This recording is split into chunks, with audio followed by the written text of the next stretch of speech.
Guys, welcome back to my channel. As I have completed my Excel formula series, now I was getting a request from many of my friends that next video should be on macros. In this video, we will be covering macros. So macros along with use of relative references. So what are macros? Macros are the code that automate work in a program. They replace actions that you do manually, everything from formatting, copying values, calculating totals, and so with a few clicks you can quickly replace repetitive tasks. So they ease the work. You don't have to do the you don't have to duplicate the work every time for making any report, some presentation. So to make this macros, you can simply record your actions. So we will be seeing that in this video how can we make a macro. So here I will be covering macros along normal way macros where we do formatting and all, and then after that we will be covering also the macros with the use of relative references. So without wasting much time, let's get started with the video. Want to record any macro, where we find the option of macros to record. First, in this here in view, you can see you can record a, but here alternative is also available. You can go to options, then customize ribbon. Under developer tab, you will find an OK. So here developer tab, under this you will have record macro, and then you can use relative reference and macro security. First we will see it's okay. You have to enable all macros. So we have done it here. So this is how you will get the macro option. Here is the list of students and their first yearly, second yearly and final examination results are there. Now we are going to record a macro over this. So first we will go to in developer tab, then in developer tab we will find the option record macro. So macro name will be one. Shortcut we will use Q, and then we will just save it. Now in here, first uh, we will add some borders. So in next we will make this bold, headings bold, and then just highlight it with a color, and we'll change the text color also here. Then Alt CA fit to its width. Then as you can see, the names are in a capital. Now we will apply a formula supposed to proper, then just drag it down. We will copy this over here, paste special, and then just delete this. Now we will additionally we want to get the average. If so, what we'll do,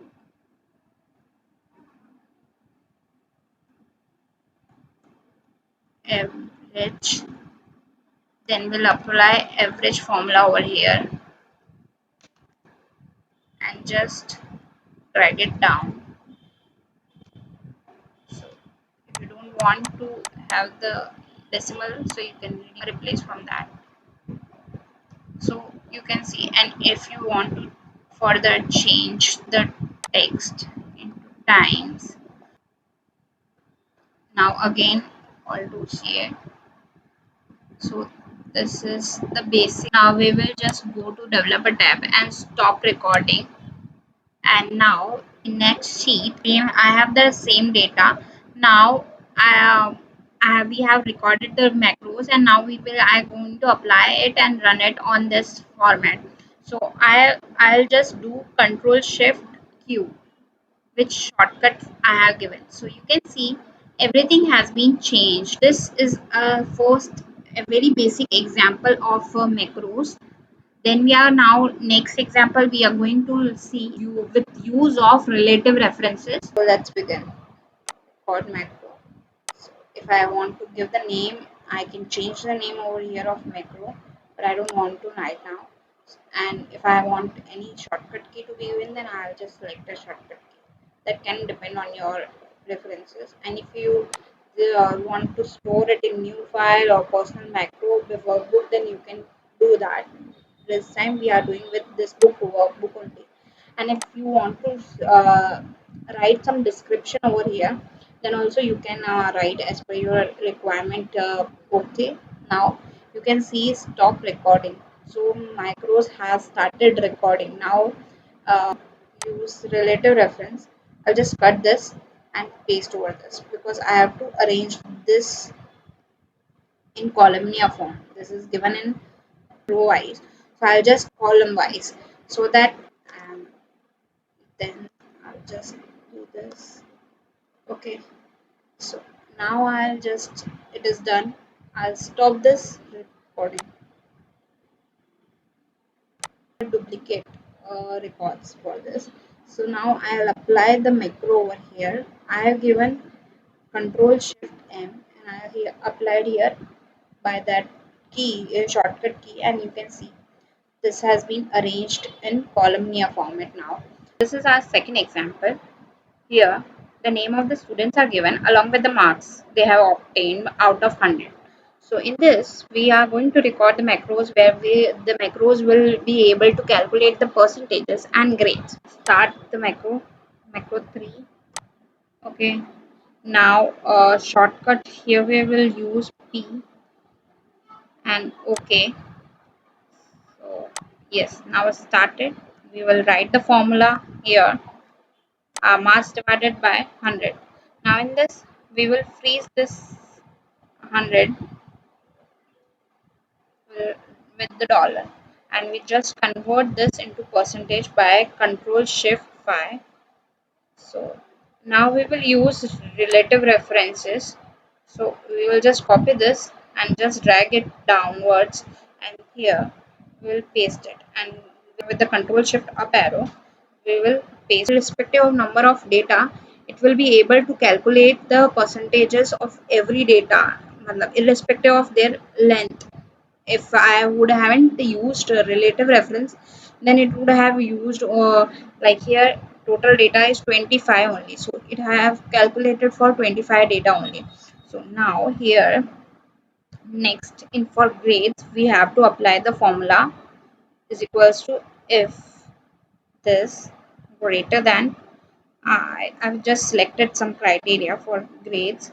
So I just if grade is more than 75% A grade, otherwise if grade is greater than 50, then grade should be B, otherwise it should be C. So now again I'll use relative reference.